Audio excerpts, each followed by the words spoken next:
जय माँ भगवती, जय माँ दुर्गा। मातंग शिव का नाम है। इनकी शक्ति मातंगी देवी है। मातंगी के ध्यान में बताया गया है कि शाम वर्णा है और चंद्रमा को मस्तक पर धारण करती हैं। भगवती मातंगी त्रिनेत्रा, रक्तमय सिंहासन पर आसीन, नील कमल के समान कांति वाली तथा राक्षस समूह रूप अरण्य को भस्म करने में दावानल के समान है। इन्होंने अपनी 4 भुजाओं में पाश, अंकुश, खेटक और खड्ग धारण किए हैं। यह असुरों को मोहित करने वाली एवं भक्तों को अभिष्ट फल देने वाली है। गृहस्थ जीवन को सुखी बनाने, पुरुषार्थ सिद्धि और वाग विलास में पारंगत होने के लिए मातंगी की साधना श्रेयस्कर है। महाविद्याओं में ये 9वें स्थान पर परिगणित है। दुर्गा सप्तशती के 7वें अध्याय में भगवती मातंगी के ध्यान का वर्णन करते हुए कहा गया है कि वे रत्नमय सिंहासन पर बैठकर पढ़ते हुए तोते का मधुर शब्द सुन रही हैं। उनके शरीर का वर्ण श्याम है। वे अपना एक पैर कमल पर रखे हैं। अपने मस्तक पर अर्धचंद्र तथा गले में कलहार पुष्पों की माला धारण करती हैं। वीणा बजाती हुई भगवती मातंगी के अंग में कसी हुई चोली शोभा पाती है। वे लाल रंग की साड़ी पहने तथा हाथ में शंख में पात्र लिए हुए हैं। उनके वदन पर मधु का हल्का हल्का प्रभाव जान पड़ता है और ललाट में बिंदी शोभा पाती है। इनकी वल की धारण करना नाद का प्रतीक है। तोते का पढ़ना ही वर्ण का उच्चारण करना है, जो बीजाक्षर का प्रतीक है। कमल वर्णात्मक सृष्टि का प्रतीक है। शंख पात्र ब्रह्मंद्र तथा मधु अमृत का प्रतीक है। रक्त वस्त्र अग्नि का ज्ञान का प्रतीक है। वाग देवी के अर्थ में मातंगी यदि व्याकरण रूपा है तो शुभ शिक्षा का प्रतीक है। 4 भुजाएं वेद चतुष्ट हैं। इस प्रकार तांत्रिकों की भगवती मातंगी महाविद्या, वैदिकों की सरस्वती भी है। तंत्र ग्रंथों में इनकी उपासना का विस्तृत वर्णन प्राप्त होता है। गुप्त नवरात्रि के दिनों में एक दिन ऐसा भी है जिस दिन आपको घर में अलग से मातंगी देवी की पूजा सामग्री न तो रखनी चाहिए, न ही उनकी उपासना स्थापना करके पूजा करनी चाहिए। आप मन में उनका ध्यान कर लीजिए, लेकिन उनकी प्रकट रूप में पूजा नहीं की जाती। एक बार भगवान श्री हरि और उनकी पत्नी लक्ष्मी जी भगवान शिव और देवी पार्वती से मिलने के लिए उनके निवास स्थान कैलाश पर्वत पर गए। भगवान श्री हरि अपने साथ कुछ खाने की सामग्री भी लेकर गए और उन्होंने वे खाद्य पदार्थ भगवान शिव को भेंट रूप में प्रदान की। भगवान शिव और पार्वती ने उपहार स्वरूप प्राप्त वस्तुओं को खाया। भोजन करते हुए खाने के कुछ अंश नीचे धरती पर गिर गए। उन गिरे हुए भोजन के अंश में से श्यामवंत वाली देवी ने जन्म लिया, जो कि मातंगी के नाम से विख्यात हुई। देवी का प्रादुर्भाव क्योंकि धरती पर गिरे हुए उत्कृष्ट भोजन से हुआ था, जिसके परिणाम स्वरूप देवी का भोजन सामग्रियों से है। इन्हीं वस्तुओं से भूख से देवी की पूजा की जाती है और उन्हें भोग अर्पित किया जाता है। क्योंकि महाविद्या मातंगी का ये स्वरूप माता सरस्वती के समान है, इसलिए इनकी समानता करने से, इनका ध्यान करने से माता सरस्वती की पूजा के समान ही लाभ भी प्राप्त होता है। इससे व्यक्ति की बुद्धि और विद्या का विकास होता है और वाणी भी मधुर होती है। महाविद्या मातंगी के आशीर्वाद से कला और संगीत के क्षेत्र में उन्नति भी देखने को मिलती है। साथ ही महाविद्या माता की पूजा करने से हर प्रकार के जादू टोने या मोह माया से भी मुक्ति पाई जा सकती है। अगर किसी के ऊपर कहते हैं कोई जादू टोना कर दिया हो, तो आप महाविद्या मातंगी की पूजा मन ही मन पूजा कर सकते हैं, उनसे प्रार्थना कर सकते हैं। वे आपकी समस्याओं को दूर करेंगी। आज गुप्त नवरात्रि का 10वां और अंतिम दिन है। 10 महाविद्याओं में 10वीं महाविद्या के रूप में महाविद्या कमला देवी की पूजा की जाती है। शास्त्रों में माँ कमला को भाग्य, सम्मान, पवित्रता और परोपकार की देवी माना गया है। महाविद्या कमला सभी दिव्य गतिविधियों में ऊर्जा के रूप में मौजूद रहती हैं। माँ कमला भगवान विष्णु की दिव्य शक्ति है। इनकी पूजा करने से महालक्ष्मी जी की पूजा के समान पुण्य प्राप्त होता है। माँ कमला अपने भक्तों को धन और ऐश्वर्य का वरदान देती हैं। खासकर गर्भवती महिलाओं के लिए महाविद्या कमला की पूजा बहुत ही महत्वपूर्ण होती है, क्योंकि माँ कमला गर्भवती स्त्री के गर्भ की रक्षा करती हैं, उनका पोषण करती हैं। महाविद्या कमला का रूप देवी लक्ष्मी के समान मन को शांति प्रदान करता है। महाविद्या कमला प्रसिद्धि, भाग्य और धन की देवी है। अगर कोई गुप्त नवरात्रि में सच्चे मन से महाविद्या कमला की पूजा करता है तो उसे धन और समृद्धि की प्राप्ति होती है। इसके अलावा गर्भ धारण और बच्चों के अच्छे विकास के लिए भी इनकी पूजा की जाती है। महाविद्या कमला को भाग्य, सम्मान, पवित्रता और परोपकार की देवी भी माना जाता है। महाविद्या कमला की पूजा करने के बाद गुप्त रूप से कन्याओं को दान देना चाहिए या गुप्त रूप से कन्या भोज कराना चाहिए।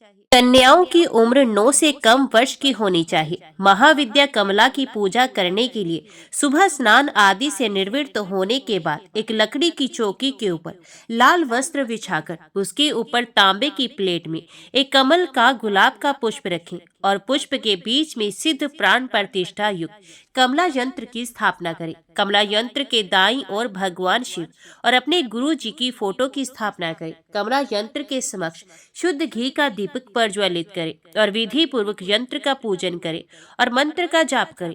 महाविद्या कमला की साधना या पूजा की जानकारी को हमेशा गुप्त रखना चाहिए, नहीं तो ये साधना या पूजा सफल नहीं होती है। पूजा करने के बाद हवन करें। हवन खुद से करना चाहिए। हवन के लिए कमल गट्टे, लाल पुष्प, शुद्ध घी और हवन सामग्री मिलाकर रखें। इन सभी सामग्रियों से हवन कुंड में आहुति देनी चाहिए। आहुति देते समय सभी 10 महाविद्याओं का एक बार फिर से स्मरण करना चाहिए। साथ ही नवदुर्गाओं के सभी 9 स्वरूपों का भी ध्यान और उनके मंत्रों का जाप करना चाहिए। गुप्त नवरात्रि में कन्या भोज करने के लिए आप खुद के घर पर कन्याओं को आमंत्रित ना करके अपने आसपास के मंदिर में या आसपास की जगहों पर जाकर कन्याओं को जो भी भोग प्रसाद है वे दे सकते हैं, दक्षिणा दे सकते हैं, उन्हें उपहार आदि दे सकते हैं। यदि घर में कोई छोटी कन्या हो तो आप उनकी पूजा अपने घर पर कर सकते हैं। ध्यान रखें कि कन्या पूजन भी गुप्त रूप से ही करना चाहिए। यदि आपके व्रत या कन्या पूजन की जानकारी उजागर हो जाती है तो उससे भी गुप्त नवरात्रि के व्रतों का या पूजा का फल प्राप्त नहीं होता। इसके बाद व्रत का पारना जो भी भोग प्रसाद, हलवा, पूरी, खीर के रूप में आपने महाविद्याओं को अर्पित किया है उसी को प्रसाद रूप में ग्रहण करना चाहिए। कलश विसर्जन या जो भी पूजन सामग्री का विसर्जन करना है वे आपको अगले दिन सुबह सुबह सूर्य उदय के बाद ही कर लेना चाहिए। जिन लोगों के यहाँ ऐसा करने की परंपरा नहीं है वो 10वीं तिथि को यानी 10 महाविद्याओं का पूजन करने के बाद भी शाम को सूर्यास्त से पहले पहले विसर्जन कर सकते हैं। हालांकि 10 दिन महाविद्याओं की पूजा सुबह और शाम को करने के बाद ही विसर्जन करना शुभ माना जाता है और पूजा सामग्री का या कलश का विसर्जन बिल्कुल उसी तरह से किया जाता है जिस प्रकार से आप प्रकट नवरात्रि में करते हैं, यानी कि जो भी पुष्प आदि हैं, अक्षत है, उनका विसर्जन आप बहते जल में कर सकते हैं। जो भी आपने माता रानी को चुनरियां, कलावा अर्पित किया हुआ है उसे आप घर के मुख्य द्वार पर या अपने घर की तिजोरी में रख सकते हैं। कलावे को अपने हाथ में या परिवार के सदस्यों के हाथ में बांध सकते हैं। कलश का जल आप किसी पौधे में विसर्जित कर सकते हैं। उससे पहले उस जल का छिड़काव घर के मुख्य द्वार पर हर कोने में छिड़काव करना चाहिए और उस जल को अपनी आंखों पर, अपने माथे पर भी स्पर्श करना चाहिए। कलश के अंदर जो भी एक का सिक्का आपने डाला है उसे आप अपने घर की तिजोरी में रखें। मंदिर में आप रख सकते हैं और बाकी सब सामग्रियों का विसर्जन आपको बहते जल में कर देना चाहिए। अगर बहते जल की व्यवस्था ना हो तो आप पीपल के पेड़ के नीचे गड्ढा खोदकर भी उस सामग्री को दबा सकते हैं।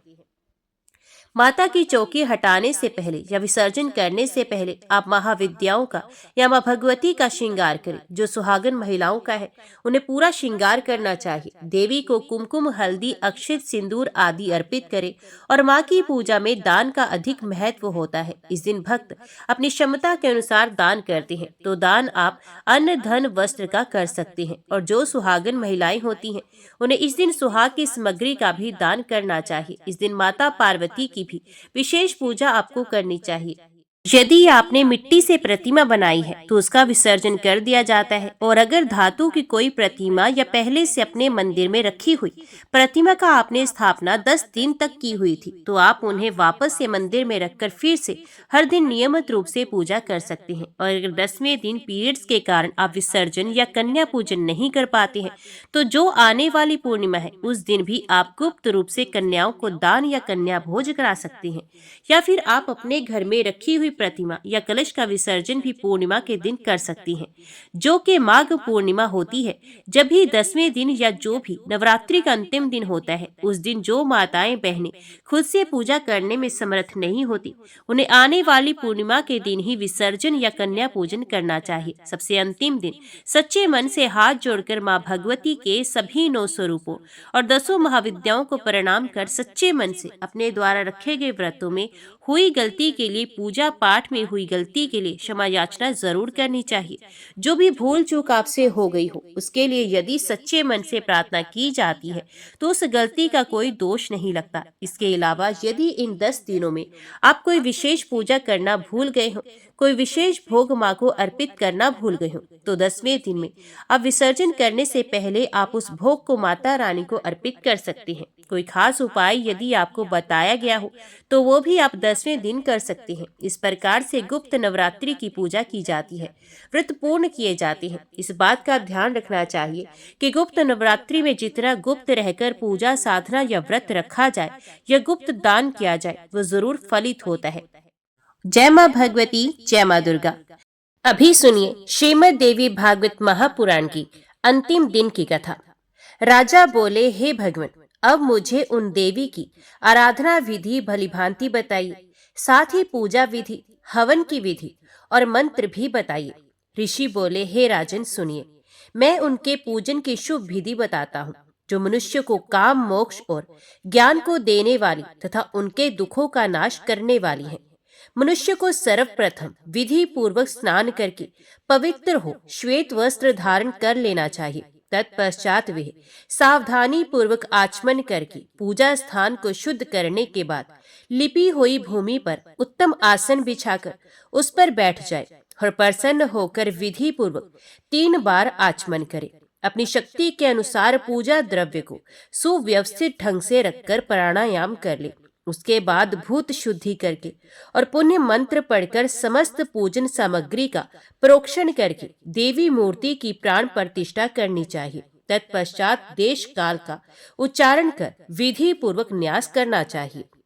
इसके बाद सुंदर ताम्र पत्र पर श्वेत चंदन से षटकोण यंत्र तथा उसके बाहर अष्टकोण यंत्र लिखना चाहिए। तदंतर नवाक्षर मंत्र के 8 बीच 8 अक्षरों कोणों में लिखना चाहिए और 9वां अक्षर यंत्र की कर्णिका बीच में लिखना चाहिए।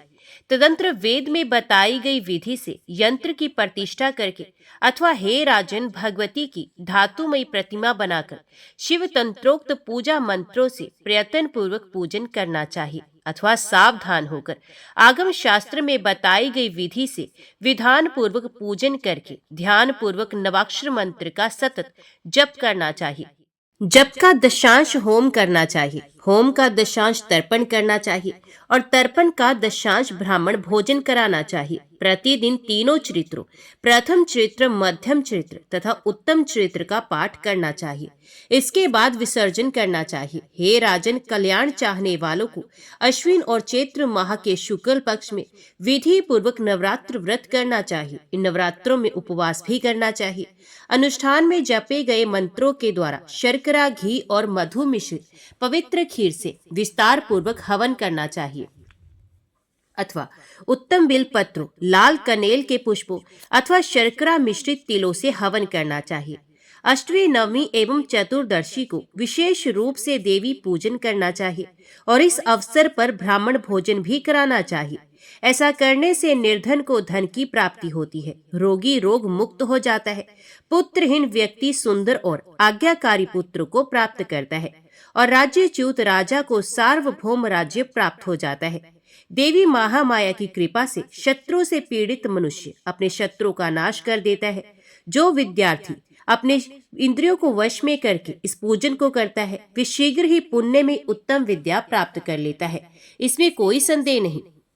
ब्राह्मण, क्षत्रिय, वैश्य अथवा शूद्र जो भी भक्ति प्रायण होकर जगत जननी जगदम्बा की पूजा करता है, वे सब प्रकार के सुख का भागी हो जाता है। जो स्त्री अथवा पुरुष भक्ति तत्पर होकर नवरात्र व्रत करता है, वे सदा मनोवांछित फल प्राप्त करता है। जो मनुष्य अश्विन शुक्ल पक्ष में इस उत्तम नवरात्र व्रत को श्रद्धा भाव से करता है उसकी सभी कामनाएं पूर्ण होती हैं। विधि पूर्वक मंडल का निर्माण करके पूजा स्थान का निर्माण करना चाहिए और वहां पर विधि विधान से वैदिक मंत्रों द्वारा कलश की स्थापना करनी चाहिए। अत्यंत सुंदर यंत्र का निर्माण करके उसे कलश के ऊपर स्थापित कर देना चाहिए। तत्पश्चात कलश के चारों ओर परिष्कृत तथा उत्तम जौ का वपन करके पूजा स्थान के ऊपर पुष्प माला से अलंकृत चांदनी लगाकर देवी का मंडप बनाना चाहिए तथा उसे सदा धूप दीप से संपन्न रखना चाहिए। अपनी शक्ति के अनुसार वहां प्रातः मध्याह्न तथा सायंकाल तीनों समय पूजा करनी चाहिए। देवी की पूजा में धन की कृपणता नहीं करनी चाहिए। धूप दीप उत्तम नैवेद्य अनेक प्रकार के फल पुष्प गीत वाद्य स्तोत्र पाठ तथा वेद पारायण इनके द्वारा भगवती की पूजा होनी चाहिए। नानाविध वाद्य बजाकर उत्सव मनाना चाहिए। इस अवसर पर चंदन आभूषण वस्त्र विविध प्रकार के व्यंजन सुगंधित तेल हार मन को प्रसन्न करने वाले इन पदार्थों से विधि पूर्वक कन्याओं का पूजन करना चाहिए। इस प्रकार पूजन संपन्न करके अष्टमी या नवमी को मंत्र उच्चारण पूर्वक विधिवत हवन करना चाहिए। तत्पश्चात ब्राह्मण भोजन कराना चाहिए। इसके बाद दशमी को पारण करना चाहिए। भक्ति निष्ठ राजाओं को यथाशक्ति दान भी करना चाहिए। इस प्रकार पुरुष अथवा पतिव्रता सधवा या विधवा स्त्री जो कोई भी भक्ति पूर्वक नवरात्र व्रत करता है वे इस लोक में सुख तथा मनोवांछित भोगों को प्राप्त करता है और वह व्रत परायण व्यक्ति देह त्याग होने पर परम दिव्य देवी लोक को प्राप्त करता है। उसे जन्मांतर में देवी जगदम्बा की अविचल भक्ति प्राप्त होती है और उत्तम कुल में जन्म पाकर वे स्वभावत सदाचारी हो जाता है। नवरात्र व्रत को व्रतों में उत्तम व्रत कहा गया है। भगवती शिवा का आराधन सब प्रकार के उत्तम सुख को देने वाला है। हे राजन, इस विधि से भगवती चंडिका की आराधना कीजिए। इससे शत्रुओं को जीतकर आप अपना उत्तम राज्य पुनः प्राप्त कर लेंगे और हे भूप, अपनी स्त्री पुत्र आदि स्वजनों को प्राप्त कर आप अपने भवन में परम उत्तम सुख का इसी शरीर से उपभोग करेंगे।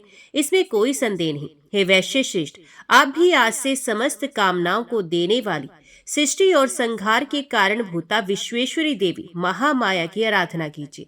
इससे आप अपने घर जाने पर अपने लोगों में मान्य हो जाएंगे और मनोवांछित सांसारिक सुख प्राप्त करके अंत में शुभ देवी लोक में वास करेंगे। इसमें संदेह नहीं है। हे राजन, जो मनुष्य भगवती की आराधना नहीं करते वे नरक के भागी होते हैं। वे इस लोक में अत्यंत दुखी, विविध व्याधियों से पीड़ित, शत्रुओं द्वारा पराजित, स्त्री पुत्र से ही तृष्णाग्रस्त और बुद्धि भ्रष्ट होते हैं। बिलपत्रों से तथा कनेल कमल और चंपा के फूलों से जो जगत जननी की आराधना करते हैं, शक्ति स्वरूपा भगवती की भक्ति में रत वे पुण्यशाली लोग विविध प्रकार के सुख प्राप्त करते हैं। हे राजन, जो लोग वेदोक्त मंत्रों से भवानी का पूजन करते हैं वे मानव इस संसार में सब प्रकार के धन वैभव तथा सुख से परिपूर्ण समस्त गुणों के आगार माननीय विद्वान और राजाओं के शिरोमणि होते हैं।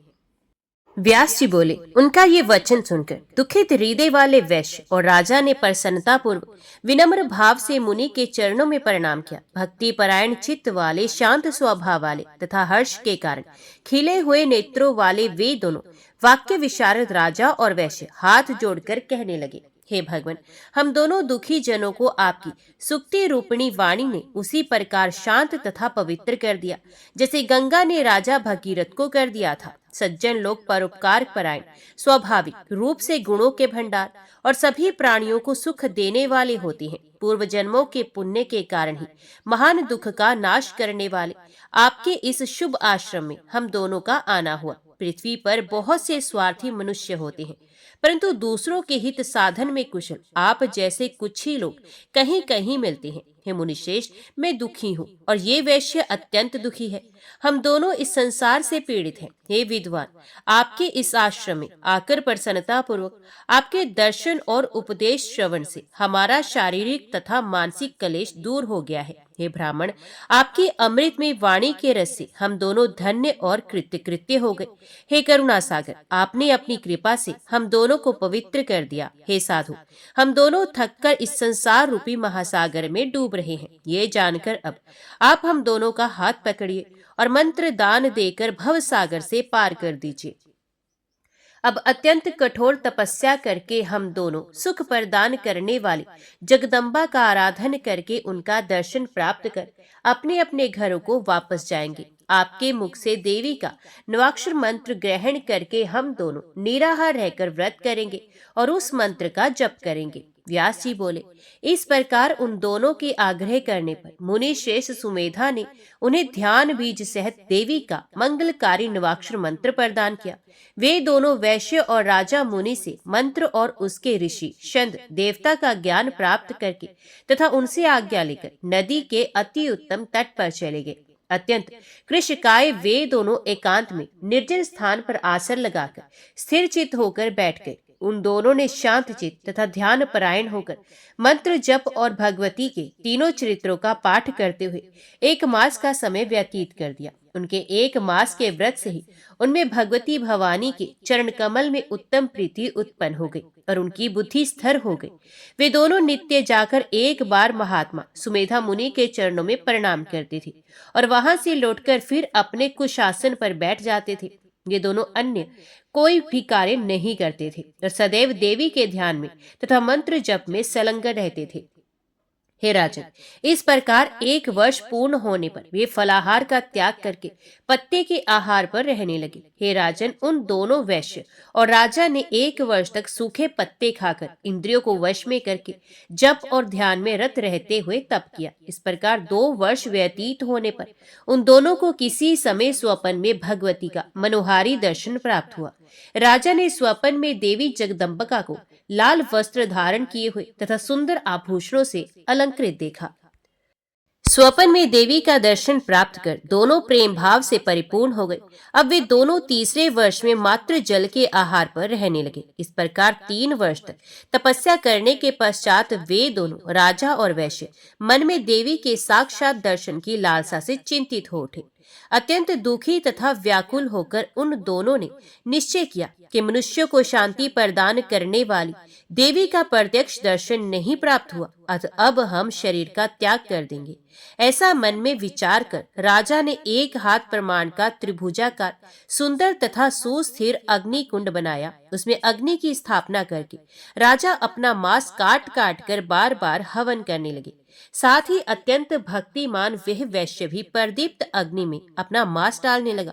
तत्पश्चात वे दोनों जब अपने रुधिर से इन देवी को बलि देने के लिए उदित हुए, तब भगवती उन दोनों को प्रेम भक्ति में तन्मय और अत्यंत दुखी देखकर उन्हें प्रत्यक्ष दर्शन देकर उनसे कहने लगी। देवी बोली, हे राजा, अपना मनोवांछित वर मांगो। मैं आज तुम्हारी तपस्या से संतुष्ट हूँ। अब मैंने समझ लिया कि तुम मेरे भक्त हो। उसके बाद देवी ने वैश्य से कहा, हे महामते, मैं प्रसन्न हूँ। तुम्हारा अभिष्ट क्या है? तुम्हारे मन में जो भी हो मांग लो, मैं उसे जरूर दूंगी। व्यास जी बोले, उनके इस वचन को सुनकर प्रसन्न मन वाले राजा ने उनसे कहा कि शत्रुओं का नाश कर अपना राज्य प्राप्त करूं। मुझे आज ये वरदान दीजिए। तब देवी ने उनसे कहा, हे राजन, अपने घर को जाओ। तुम्हारे शत्रु शीघ्र ही क्षीण बल वाले होकर पराजित हो जाएंगे। हे महाभाग, तुम्हारे मंत्रीगण आकर तुम्हारे पैरों पर गिरेंगे। अब आप अपने नगर में सुखपूर्वक राज्य करें। हे राजन, अपने विस्तृत साम्राज्य का 10,000 वर्षों तक शासन करके देह त्याग के बाद सूर्य से जन्म प्राप्त करके तुम सावरणी मनु हो जाओगे। व्यास जी बोले, शुद्ध हृदय वैश्य ने हाथ जोड़कर कहा, अब मुझे न घर की आवश्यकता है, न धन की, न पुत्रों की। हे माता, ये सभी बंधन में डालने वाले और स्वप्न की भांति नश्वर हैं। अतः आप मुझे बंधन का नाश करने वाला और मोक्ष देने वाला दिव्य ज्ञान प्रदान करें। इस असार संसार में अज्ञानी डूब जाते हैं और ज्ञानी पार उतर जाते हैं, इसलिए वे इस संसार की इच्छा नहीं करते। व्यास जी बोले, तब अपने समक्ष खड़े वैश्य की बात सुनकर देवी महामाया ने कहा, हे वैश्य श्रेष्ठ, तुम्हें ज्ञान प्राप्त होगा, इसमें संदेह नहीं। इस प्रकार उन दोनों को वरदान देकर देवी वहीं अंतर ध्यान हो गई। तब भगवती के अंतर ध्यान हो जाने पर राजा सुर्थ ने उन मुनि श्रेष्ठ को प्रणाम करके घोड़े पर चढ़कर चलने का निश्चय किया। तभी उनके प्रजाजनों और मंत्रीगणों ने वहां आकर प्रणाम किया। वे हाथ जोड़कर खड़े हो गए तथा विनम्र होकर राजा से कहने लगे, हे राजा, आपके शत्रुगण आपके पाप के कारण युद्ध में मारे गए। हे भूप, अब आप अपने नगर में निवास करके निष्कंटक राज्य कीजिए। उनकी बात सुनकर राजा मुनि श्रेष्ठ को प्रणाम करके उनसे आज्ञा लेकर मंत्रियों के साथ चल दिए। वे अपने राज्य, स्त्री और बंधु बांधवों को पाकर समुद्र पर्यंत संपूर्ण पृथ्वी का राज्य भोगने लगे। वैश्य भी ज्ञान प्राप्त करके सर्वथा आसक्ति रहित और बंधन से मुक्त होकर तीर्थों में भ्रमण करता हुआ तथा भगवती के गुणों का गान करता हुआ समय व्यतीत करने लगा। इस प्रकार देवी की परम अद्भुत लीला तथा राजा और वैश्य द्वारा की गई उनकी आराधना एवं फल प्राप्ति को मैंने यथार्थ रूप से आपसे कहा। देवी के शुभ आविर्भाव और उनके द्वारा दैत्यों के विनाश की कथा भी मैंने आपसे कही। भक्तों को अभय प्रदान करने वाली वे भगवती ऐसे प्रभाव वाली हैं। जो मनुष्य उनके इस उत्तम आख्यान को नित्य सुनता है वे संसार में अद्भुत सुख प्राप्त करता है। ये सत्य है। इस पवित्र और अद्भुत आख्यान का श्रवण करने से यह ज्ञान, मोक्ष, कीर्ति और सुख प्रदान करता है। ये मनुष्यों की सभी कामनाओं की पूर्ति करने वाला तथा समस्त धर्मों का सार और धर्म, अर्थ, काम और मोक्ष की प्राप्ति का परम कारण बताया गया है। सूत जी बोले, राजा जनमेजय के पूछने पर सभी अर्थ तत्वों को जानने वाले सत्यवती पुत्र व्यास ने उनसे ये दिव्य देवी भागवत संहिता कही। परम दयालु भगवान कृष्ण द्वैपायन मुनि व्यास ने शुभ दैत्य के वध की कथा पर आधारित देवी चंडिका के चरित्र का वर्णन किया था। हे मुनीश्वरों, समस्त पुराणों का सार स्वरूप ये इतिहास मैंने आप लोगों से कह दिया।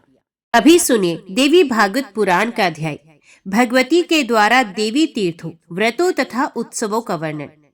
हिमालय बोले, हे देवी, इस पृथ्वी तल पर कौन कौन से पवित्र, मुख्य, दर्शनीय तथा आप भगवती के लिए अत्यंत प्रिय स्थान है। हे माता, आपको संतुष्ट करने वाले जो जो व्रत तथा उत्सव हो उन सबको भी मुझे बताइए, जिससे मुझ जैसा प्राणी कृत्य कृत्य हो जाए। देवी बोली, दृष्टि गोचर होने वाले सभी स्थान मेरे अपने हैं। सभी काल व्रत योग्य हैं तथा सभी समयों में मेरे उत्सव मनाए जा सकते हैं, क्योंकि मैं सर्वस्वरूपिणी हूँ। फिर भी हे पर्वतराज, भक्त वात्सल्य के कारण मैं कतिपय स्थानों को बता रही हूँ। आप सावधान होकर मेरा वचन सुनिए। कोल्हापुर एक अत्यंत श्रेष्ठ स्थान है, जहाँ लक्ष्मी सदा निवास करती है। मातृपुर दूसरा परम स्थान है, जहाँ भगवती रेणुका विराजमान है। श्रीमद देवी भागवत पुराण अध्याय सप्तश्लोकी दुर्गा। शिवजी बोले, हे देवी, तुम भक्तों के लिए सुलभ हो और समस्त कर्मों का विधान करने वाली हो। कलयुग में कामनाओं की सिद्धि हेतु यदि कोई उपाय हो तो उसे अपनी वाणी द्वारा सम्यक रूप से व्यक्त करो। देवी ने कहा, हे देव, आपका मेरे ऊपर बहुत स्नेह है। कलयुग में समस्त कामनाओं को सिद्ध करने वाला जो साधन है वे बतलाऊंगी, सुनिए। उसका नाम है अम्बा स्तुति विनियोग। इस दुर्गा सप्तश्लोकी स्तोत्र मंत्र के नारायण ऋषि हैं, अनुष्टप छंद है। श्री महाकाली, महालक्ष्मी और महासरस्वती देवता है। श्री दुर्गा की प्रसन्नता के लिए सप्तश्लोकी दुर्गा पाठ में इसका विनियोग किया जाता है। ये भगवती महामाया देवी ज्ञानियों के भी चित्त को बलपूर्वक खींचकर मोह में डाल देती है। माँ दुर्गे अपस्मरण करने पर सब प्राणियों का भय हर लेती है और स्वस्थ पुरुषों द्वारा चिंतन करने पर उन्हें परम कल्याणमयी बुद्धि प्रदान करती है। दुख, दरिद्रता और भय हरने वाली देवी आपके सिवा दूसरी कौन है, जिसका चित्त सबका उपकार करने के लिए सदा ही दयाद्र रहता हो। नारायणी अब सब प्रकार का मंगल प्रदान करने वाली मंगलमयी है। आप ही कल्याणदायिनी शिवा है। अब सब पुरुषार्थों को सिद्ध करने वाली शरणागत वत्सला, तीन नेत्रों वाली गौरी है। आपको नमस्कार है। शरणागतों, दीनों एवं पीड़ितों की रक्षा में संलग्न रहने वाली तथा सबकी पीड़ा दूर करने वाली नारायणी देवी, आपको नमस्कार है। सर्वस्वरूपा, सर्वेश्वरी तथा सब प्रकार की शक्तियों से संपन्न दिव्य रूपा दुर्गे देवी, सब भयों से हमारी रक्षा कीजिए, आपको नमस्कार है। देवी, आप प्रसन्न होने पर सब रोगों को नष्ट कर देती हैं और कुपित होने पर मनोवांछित सभी कामनाओं का नाश करती हैं। जो लोग आपकी शरण में हैं, उन पर विपत्ति तो आती ही नहीं। आपकी शरण में गए हुए मनुष्य दूसरों को शरण देने वाले हो जाते हैं। सर्वेश्वरी, आप इसी प्रकार तीनों लोगों की समस्त बाधाओं को शांत करो और हमारे शत्रुओं का नाश करती रहे। जय माँ भगवती, जय माँ दुर्गा। दिव्य अपराध क्षमापन स्तोत्र। माँ, ना मैं मंत्र जानती हूँ, ना यंत्र। अहो, मुझे स्तुति का भी ज्ञान नहीं, न आवाहन का पता है, न ध्यान का, स्तोत्र और कथा की भी जानकारी नहीं। ना तो तुम्हारी मुद्राएं जानती हूँ और ना मुझे व्याकुल होकर विलाप करना ही आता है। परंतु एक बात जानती हूँ, केवल तुम्हारा अनुसरण, तुम्हारे पीछे चलना, जो के सब कलेशों को, समस्त दुख विपत्तियों को हर लेने वाला है, सबका उद्धार करने वाली कल्याणमयी माता, मैं पूजा की विधि नहीं जानती। मेरे पास धन का भी अभाव है, मैं स्वभाव से भी आलसी हूँ तथा मुझसे ठीक ठीक पूजा का संपादन हो भी नहीं सकता। इन सब कारणों से तुम्हारे चरणों की सेवा में जो त्रुटि हो गई है उसे क्षमा करना, क्योंकि कुपुत्र का होना संभव है किंतु कहीं भी माता कुमाता नहीं होती। माँ, इस पृथ्वी पर तुम्हारे सीधे साधे पुत्र तो बहुत से हैं, किंतु उन सब में मैं ही अत्यंत चपल तुम्हारा बालक हूँ। मेरे जैसे चंचल कोई विरला ही होगा। शिवे, मेरा जो ये त्याग हुआ है ये तुम्हारे लिए कदापि उचित नहीं, क्योंकि संसार में कुपुत्र का होना संभव है किंतु कहीं भी माता कुमाता नहीं होती। जगदम्बा, हे माता, मैंने तुम्हारे चरणों की सेवा कभी नहीं की। देवी, तुम्हें अधिक धन भी समर्पित नहीं किया, तथापि मुझ जैसे अधम पर जो तुम अनुपम स्नेह करती हो, इसका कारण यही है कि संसार में कपुत्र पैदा हो सकता है किंतु कहीं भी कुमाता नहीं होती। गणेश जी को जन्म देने वाली माता पार्वती, अन्य देवताओं की आराधना करते समय मुझे नाना प्रकार की सेवाओं में व्यग्र रहना पड़ता था, इसलिए 85 वर्ष से अधिक अवस्था बीत जाने पर भी मैंने देवताओं को छोड़ दिया। अब उनकी सेवा पूजा मुझसे नहीं हो पाती, अतएव उनसे कुछ भी सहायता मिलने की आशा नहीं। इस समय यदि तुम्हारी कृपा नहीं होगी तो मैं अवलंब रहित होकर किसकी शरण में जाऊं? माता अपर्णा, तुम्हारे मंत्र का एक अक्षर भी कान में पड़ जाए तो उसका फल ये होता है कि मूर्ख चांडाल भी मधुपाक के समान मधुर वाणी का उच्चारण करने वाला उत्तम वक्ता हो जाता है। दीन मनुष्य भी करोड़ों स्वर्ण मुद्राओं से संपन्न हो चिरकाल तक निर्भय विहार करता रहता है। जब मंत्र के एक अक्षर के श्रवण का ऐसा फल है तो जो लोग विधि पूर्वक जप में लगे रहते हैं उनके जप से प्राप्त होने वाला उत्तम फल कैसा होगा, इसको कौन मनुष्य जान सकता है। भवानी, जो अपने अंगों में चिता की राख भभूत लपेटे रहते हैं, जिनका विषी भोजन है, जो दिगंबर धारी नग्न रहने वाले हैं, मस्तक पर जटा और कंठ में नागराज वासुकी को हार के रूप में धारण करते हैं तथा जिनके हाथ में कपाल भिक्षा पात्र शोभा पाता है, ऐसे भूतनाथ पशुपति भी जो एकमात्र जगदीश की पदवी धारण करते हैं, इसका क्या कारण है? ये महत्व उन्हें कैसे मिला? यह केवल तुम्हारे पाणी ग्रहण की परिपाटी का फल है। तुम्हारे साथ विवाह होने से ही उनका महत्व बढ़ गया है। मुख में चंद्रमा की शोभा धारण करने वाली माता, मुझे मोक्ष की इच्छा नहीं, संसार के वैभव की भी अभिलाषा नहीं, न विज्ञान की अपेक्षा है, न सुख की आकांक्षा। अतः तुमसे मेरी यही याचना है कि मेरा जन्म मृडानी, रुद्रानी, शिव शिव, भवानी इन नामों का जप करते हुए बीते। माँ श्यामा, नाना प्रकार की पूजन सामग्रियों से कभी विधि पूर्वक तुम्हारी आराधना मुझसे ना हो सकी। सदा कठोर भाव का चिंतन करने वाली मेरी वाणी ने कौन सा अपराध नहीं किया, फिर भी तुम स्वयं ही प्रयत्न करके मुझ अनाथ पर जो किंचित कृपा दृष्टि रखती हो, माँ, ये तुम्हारे ही योग्य है। तुम्हारी जैसी दया में माता ही मेरे जैसे कुपुत्र को भी आश्रय दे सकती है। माता दुर्गे, करुणा सिंधु महेश्वरी, मैं विपत्तियों में फंसकर आज जो तुम्हारा स्मरण करती हूँ, पहले कभी नहीं करती थी। इसे मेरी शठता ना मान लेना, क्योंकि भूख प्यास से पीड़ित बालिका माता का ही स्मरण करती है। जगदम्बा, मुझ पर जो तुम्हारी पूर्ण कृपा बनी हुई है, इसमें आश्चर्य की कौन सी बात है? पुत्र अपराध पर अपराध क्यों न करता जाता हो, फिर भी माता उसकी उपेक्षा नहीं करती। महादेवी, मेरे समान कोई पातकी नहीं है और तुम्हारे समान दूसरी कोई पाप हारिणी नहीं है। ऐसा जानकर जो उच्ची जान पड़े वह करो। जय माँ भगवती, जय माँ दुर्गा। अभी सुनिए श्री दुर्गा कवच का पाठ। महर्षि मार्कंडेय जी बोले, हे पितामह, संसार में जो गुप्त हो और जो मनुष्यों की सब प्रकार से रक्षा करता हो और जो आपने किसी को आज तक नहीं बताया हो, ये कवच मुझे बताइए। श्री ब्रह्मा जी ने कहा, अत्यंत गुप्त व सब प्राणियों की भलाई करने वाला कवच मुझसे सुनो। प्रथम शैलपुत्री, दूसरी ब्रह्मचारिणी, तीसरी चंद्र घंटा, चौथी कुष्मांडा, पांचवी सकंद माता, छठी कात्यायनी, सातवीं काल रात्रि, आठवीं महागौरी तथा नववीं सिद्धिदात्री, ये देवी के 9 मूर्तियां हैं। ये नव दुर्गा कहलाती हैं। आग में जलता हुआ, रण में शत्रु से घिरा हुआ, विषम संकट में फंसा हुआ मनुष्य यदि दुर्गा के नाम का स्मरण करे तो उसको कभी भी हानि नहीं होती। रण में उसके लिए कुछ भी आपत्ति नहीं होती। और ना उसे किसी प्रकार का दुख या डर ही होता है। हे देवी, जिसने श्रद्धा पूर्वक तुम्हारा स्मरण किया है उसकी वृद्धि होती है, और जो तुम्हारा चिंतन करते हैं उनकी तुम निस्संदेह रक्षा करने वाली हो।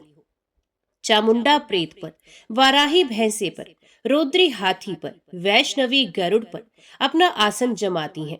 माहेश्वरी बैल पर, कुमारी मोर पर और हाथ में कमल लिए हुए विष्णु प्रिया लक्ष्मी जी कमल के आसन पर विराजती हैं।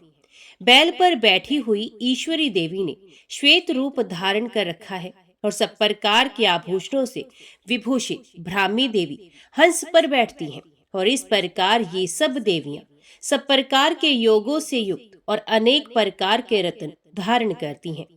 भक्तों की रक्षा के लिए संपूर्ण देवियां रथ में बैठी तथा क्रोध में भरी हुई दिखाई देती हैं, तथा चक्र, गदा, शक्ति, हल और मूसल, खेटक और तोमर, परशु तथा पाश, भाला और त्रिशूल एवं उत्तम शारंग आदि शास्त्रों को दैत्यों के नाश के लिए और भक्तों की रक्षा करने के लिए और देवताओं के कल्याण के लिए धारण करती हैं। हे महारुद्र, अत्यंत घोर पराक्रम, महान बल और महान उत्साह वाली देवी, तुमको मैं नमस्कार करता हूँ। हे देवी, तुम्हारा दर्शन दुर्लभ है तथा आप शत्रुओं के भय को बढ़ाने वाली हैं। हे जगदम्बिके, मेरी रक्षा करो। पूर्व दिशा में इंद्र शक्ति ऐन्द्री मेरी रक्षा करे। अग्नि कोण में अग्नि शक्ति, दक्षिण दिशा में वाराही देवी तथा नृत्य कोण में खड्ग धारिणी देवी मेरी रक्षा करे। पश्चिम दिशा में वारुणी, वायु कोण में मृग वाहिनी, उत्तर दिशा में कौमारी और ईशान कोण में शूल धारिणी देवी मेरी रक्षा करे। ब्राह्मणी ऊपर की ओर से मेरी रक्षा करे और वैष्णवी देवी नीचे की ओर से मेरी रक्षा करे। और इसी प्रकार शब पर बैठी चामुंडा देवी दसों दिशाओं में मेरी रक्षा करे। जया देवी आगे, विजया देवी पीछे की ओर से मेरी रक्षा करे। अजिता बाईं ओर से, अपराजिता दाहिनी ओर मेरी रक्षा करे। उधोतनी देवी शिखा की रक्षा करे तथा उमा मेरे मस्तक पर विराजमान होकर मेरी रक्षा करे। इसी प्रकार ललाट की मालाधारी देवी रक्षा करे और शिवनी देवी मेरी भौहों का संरक्षण करे। भौं के मध्य भाग में त्रिनेत्रणा, नथुनों की यमघंटा देवी रक्षा करे। नेत्रों के मध्य में शंखनी देवी और द्वारवासिनी देवी कानों की रक्षा करे। कपोलों की कालिका देवी और कानों के मूल भाग की भगवती शंकरी रक्षा करे। सुगंधा नासिका की और चर्चिका ऊपर के होंठ की, अमृत कला नीचे की होंठ की, सरस्वती देवी जीभ की रक्षा करे। कुमारी देवी दांतों की और चंडिका कंठ प्रदेश की रक्षा करे। चित्र घंटा गले की घंटी की और महामाया तालु की रक्षा करे। कामाक्षी देवी ठोड़ी की और सर्वमंगला मेरी वाणी की रक्षा करे। भद्रकाली गर्दन की और धनुर्धरी पीठ के मेरुदंड की रक्षा करे। कंठ के बाहरी भाग की नीलग्रीवा और कंठ की नली की नलकूबरी रक्षा करे। दोनों कंधों की खड़गनी और वज्रधारणी मेरी दोनों बाहों की रक्षा करे। दोनों हाथों की दंडनी और उंगलियों की रक्षा अंबिका देवी करे। शूलेश्वरी देवी संपूर्ण नखों की, कुलेश्वरी देवी मेरी कुक्षी की रक्षा करे। महादेवी दोनों स्तनों की और शोक विनाशिनी देवी मन की रक्षा करे। ललिता देवी हृदय की और शूल धारिणी उदर की रक्षा करे। कामिनी देवी नाभि की, गृहेश्वरी गृह भाग की, पूतना और कामिका लिंग की और महेशवाहिनी गुदा की रक्षा करे। संपूर्ण कामनाओं को पूर्ण करने वाली महाबला देवी दोनों जंघाओं की रक्षा करे। विंध्यवासिनी दोनों घुटनों की और तेजसी देवी दोनों पांवों के पृष्ठ भाग की, श्रीधरी पांवों की उंगलियों की, तलवासिनी तलुओं की, दंश्राकाली देवी नखों की, ऊर्ध्व केशनी केशों की, बाघेश्वरी वाणी की रक्षा करे। रोमावलियों के छिद्रों की, कोवेरी और त्वचा की बागेश्वरी देवी रक्षा करे। पार्वती देवी रक्त, मज्जा, वसा, मांस, हड्डी की रक्षा करे। आंतों की कालरात्रि देवी, पित्त की मुक्तेश्वरी देवी, पद्मावती कमल कोश की, चूड़ामणि कफ की रक्षा करे। ज्वालामुखी नसों के जल की रक्षा करे। अभेद्या देवी शरीर के सब जोड़ों की रक्षा करे। ब्राह्मणी मेरे वीर की, क्षत्रेश्वरी देवी छाया की तथा धर्मधारिणी देवी मेरे अहंकार, मन और बुद्धि की रक्षा करे। प्राण अपान, व्यान उदान और समान की वज्रहस्ता देवी रक्षा करे। कल्याण शोभना मेरे प्राण की रक्षा करे। रस, रूप, गंध, शब्द और स्पर्श इन विषयों का अनुभव करते समय योगिनी देवी मेरी रक्षा करे। तथा सत्वगुण, रजोगुण और तमोगुण की रक्षा नारायणी देवी करे। आयु की रक्षा वाराही देवी करे। वैष्णवी धर्म की तथा चक्रणी देवी मेरे यश, कीर्ति, लक्ष्मी, धन, विद्या की रक्षा करे। इंद्राणी मेरे शरीर की रक्षा करे। और हे चंडिके, आप मेरे पशुओं की रक्षा करे। महालक्ष्मी मेरे पुत्रों की रक्षा करे। और भैरवी मेरी पत्नी की रक्षा करे। राजा के दरबार में महालक्ष्मी तथा सब और व्याप्त रहने वाली विजया देवी चारों ओर से मेरी रक्षा करे। जो स्थान रक्षा से रहित हो और कवच में रह गया हो, उसकी पापों का नाश करने वाली जयंती देवी मेरी रक्षा करे। अपना शुभ चाहने वाले मनुष्य को बिना कवच के एक पल भी कहीं नहीं जाना चाहिए, क्योंकि कवच रखने वाला मनुष्य जहां जहां भी जाता है, वहां वहां उसे अवश्य धन लाभ होता है तथा विजय प्राप्त करता है। वे जिस अभीष्ट वस्तु की इच्छा करता है, वह उसको इस कवच के प्रभाव से अवश्य मिलती है और वह इसी संसार में महा ऐश्वर्य को प्राप्त करता है। कवचधारी मनुष्य निर्भय होता है और वह तीनों लोकों में माननीय होता है। देवी का ये कवच देवताओं के लिए भी दुर्लभ है। जो प्रतिदिन नियम पूर्वक तीनों संध्याओं के समय श्रद्धा के साथ इसका पाठ करता है, उसे देव शक्ति प्राप्त होती है। वे तीनों लोकों को जीत सकता है तथा अकाल मृत्यु से रहित होकर 100 वर्षों तक जीवित रहता है। इसका लूता, चरम मार्ग, विस्फोटक आदि समस्त व्याधियां समूल नष्ट हो जाती हैं और स्थावर, जंगम तथा कृत्रिम विष दूर होकर उनका कोई असर नहीं होता तथा समस्त अभिचारक प्रयोग और इस तरह के जितने यंत्र, मंत्र इत्यादि होते हैं, इस कवच के हृदय में धारण करने से नष्ट हो जाते हैं। इसके अतिरिक्त पृथ्वी पर विचरने वाले भूचर, नभचर, जलचर प्राणी उपदेश मात्र से सिद्ध होने वाली निमट कोटि के देवता, अपने जन्म से साथ प्रकट होने वाले देवता, कुल देवता, माला आदि डाकिनी, शाकिनी, अंतरिक्ष में विचरने वाली अत्यंत बलवती भयानक डाकिनियां, ग्रह, भूत, पिशाच, यक्ष, गंधर्व राक्षस, ब्रह्म राक्षस, बेताल, कुष्मांड और भैरवादी अनिष्ट कारक देवता भी उस मनुष्य को, जिसने कि अपने हृदय में ये कवच धारण किया हुआ है, देखते ही भाग जाते हैं। इस कवच के धारण करने से मन और तेज बढ़ता है। जो मनुष्य इस कवच का पाठ करके उसके पश्चात सप्तशती चंडी का पाठ करता है, उसका यश जगत में विख्यात होता है।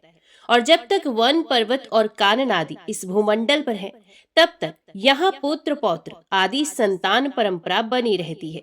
फिर देहांत होने पर ऐसा मनुष्य परम पद को प्राप्त होता है, जो देवताओं के लिए भी दुर्लभ है। और अंत में सुंदर रूप को धारण करके भगवान शंकर के साथ आनंद करता हुआ परम मोक्ष को प्राप्त होता है। जय मां भगवती, जय मां दुर्गा। अभी सुनिए श्री दुर्गा चालीसा का पाठ। नमो नमो दुर्गे सुख करनी, नमो नमो अम्बे दुख हरनी। निरंकार है ज्योति तुम्हारी, तीहू लोक फैली उजियारी। शशि ललाट मुख महाविशाला, नेत्र लाल भ्रुकुटी विकराला। रूप मात को अधिक सुहावी, दर्श करत जन अत सुख पावे। तुम संसार शक्ति लैकीना, पालन हेतु अन्न धन दीना। अन्नपूर्णा हुई जगपाला, तुम ही आदि सुंदरी बाला। परले काल सब नाशन हारी, तुम गौरी शिव शंकर प्यारी। शिव योगी तुम्हारे गुण गावे, ब्रह्मा विष्णु तुम्हें नित्य ध्यावे। रूप सरस्वती को तुम धारा, देश बुद्धि ऋषि मुनन उबारा। धरियो रूप नरसिंह को अम्बा, प्रगट भई फाड़ कर खंबा। रक्षा कर प्रहलाद बचायो, हिरणाक्ष को स्वर्ग पठायो। लक्ष्मी रूप धरो जग माही, श्री नारायण अंग समाही। शिर सिंधु में करत विलासा, दया सिंधु दीजे मन आसा। हिंगलाज में तुम्ही भवानी, महिमा अमत न जात बखानी। मातंगी और धूमावती माता, भुवनेश्वरी बगला सुखदाता। श्री भैरव तारा जग तारणी, शीर्ण भाल भव दुख निवारणी। केहर वाहन सोह भवानी, लांगुर वीर चलत अगवानी। कर में खप्पर खड़ग विराजे, जाको देख काल डर बाजे। सोहे अस्त्र और त्रिशूला, जाते उठत शत्रु है शूला। नगर कोट में तुम्ही विराजत, तीहू लोक में डंका बाजत। शुंभ निशुंभ दानव तुम मारे, रक्त बीज शंखन संघारे। महिषासुर अभमानी, जय अखबार मही अकुलानी। रूप कराल काली का धारा, सेन सह तुम ते संघारा। परी गाढ़ संतन पर जब जब, भई सहाय मात तुम तब तब। अमरपुरी और वास्तव लोका, तब महिमा सब रहे अशोका। ज्वाला में है ज्योति तुम्हारी, तुम्हें सदा पूजे नर नारी।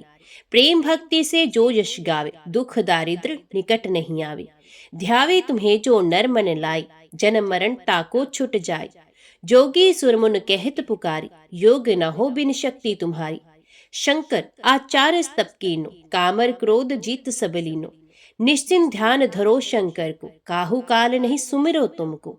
शक्ति रूप का मर्म न पायो, शक्ति गई तब मन पछतायो।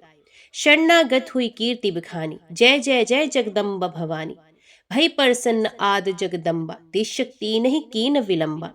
मोको मात कष्ट अत घेरो, तुम बिन कौन हरे दुख मेरो।